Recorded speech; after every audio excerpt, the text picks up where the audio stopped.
Hello guys, कशा आहात? तर आज मी तुम्हाला चिंबोऱ्यांची रेसिपी दाखवणार आहे. तर ज्यांना ज्यांना चिंबोऱ्या आवडतात त्यांनी ही व्हिडिओ नक्की बघा.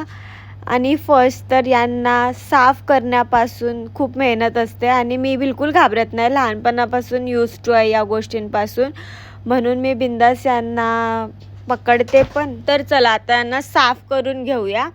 पहिलं त्यांना मोडून घ्यायचं. कधी कधी यांचे धागे सुटलेले असतात, तर सांभाळून साफ करा. नसेल येत तर ज्यांना येत असेल त्यांच्याकडून साफ करून घ्या, नाहीतर तुमचं बोट कामातून जाईल.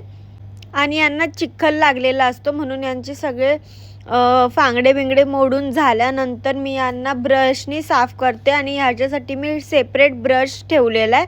कोणता पण नका घेऊ, कारण शेवटी आपल्याला खायचं आहे, म्हणून चांगलावाला ब्रश घ्या. सगळ्या चिंबोऱ्या साफ करून झालेल्या आहेत. या चिंबोऱ्या भरलेल्या होत्या पण ईट आलेल्या नव्हत्या. आता हे मी ज्यांना माहिती आहे त्यांना समजलं असेल की मी काय बोलते. त्यानंतर कोथिंबीर घ्या वाटण्यासाठी, अद्रक, लसूण आणि मिरच्या तुमच्या हिशोबाने घ्या, कारण की ज्याला काय काय लोकांना स्पायसी आवडतं, काय काय लोकांना नाही आवडत, तर त्याप्रमाणे तुम्ही तुमच्या अंदाजाने मिरच्या घ्या. आणि हे सगळं वाटण एकदम मिक्सरला बिना पाणी टाकता वाटून घ्या. जेव्हा आपण खूप कमी क्वांटिटी असेल तर ते नीट वाटलं नाही जात. हे जास्त होतं म्हणून नीट वाटलं गेलं, आणि नसेल वाटलं जात तर एकदम थोडंसं पाणी टाका. त्यानंतर टोपात तेल टाकलं, गरम झालं. त्यानंतर यात एक वेलची आणि तेजपत्ता टाका, पण मी विसरली, तो नंतर टाकला.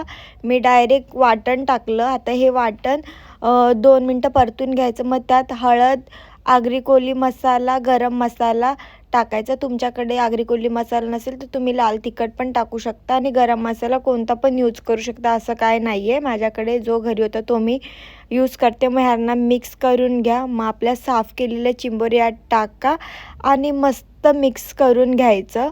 मिक्स करून झाल्यानंतर याच्यामध्ये हवं तेवढं पाणी टाकायचं आणि थोडा वेळ शिजत ठेवायचं. 10-15 मिनटं शिजलं की याच्यामध्ये आपण वाटण टाकायचं खोबऱ्याचं. खोबरा भाजून घ्यायचा, कापायचा आणि मस्त बारीक वाटायचा. तुम्हाला मी दाखवते त्याप्रमाणे असा थोडासा ब्लॅकिश कलरमध्ये भाजून घ्यायचं, जास्त नाही भाजायचा, नाही तर कडू होईल. आणि मग ते वाटण त्यात टाकायचं आणि अजून 10 मिनटं शिजत ठेवायचं. शिजल्यानंतर पाण्याची क्वांटिटी तुम्ही जी कमी जास्त करू शकता. आणि आपल्या चिंबोऱ्या रेडी आहेत. तुम्ही एकदा करून बघा. तुम्हाला ना आवडलं तर बोला फक्त. तर चला, बाय बाय.